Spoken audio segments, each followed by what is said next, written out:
Taking a live look at the White House behind us after new U.S. strikes on Iran just hours after President Trump said that peace negotiations, that is, were proceeding nicely. Yeah, the Pentagon is describing the attacks as self-defense strikes to protect American forces, saying the scope is very small. As ABC's Lindsay Tuckman explains, this latest military action comes as a new round of talks are expected to begin in Qatar.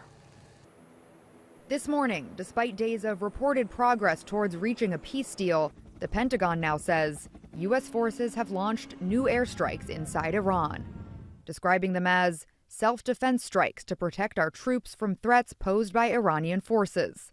The strikes carried out in the area of Bandar Abbas, home to Iran's main naval base, reportedly targeted missile launch sites and Iranian boats trying to lay mines off the coast.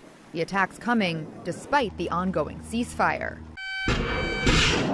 President Trump, marking Memorial Day, honored the 13 service members killed in the war so far.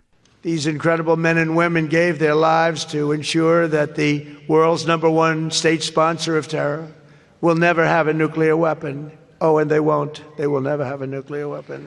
There are indications the first step of a peace deal could be getting closer. Top Iranian negotiators have arrived in Qatar for talks. And Iran has now lifted its 87-day internet blackout, which has crippled its economy. The Trump administration insists Iran's enriched uranium must be destroyed. The president had a very important, I think, historic call just a couple days ago with a number of leaders from the region. I think there's strong alignment and agreement on what a preliminary draft should look like. It's going to take a couple days to settle on, even down to the disagreements over a word, sentence.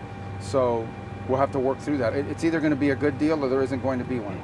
As for concerns that this latest action could threaten the reopening of the Strait of Hormuz, the market's clinging to optimism that a deal will be reached. Stock futures were up overnight and oil prices were down.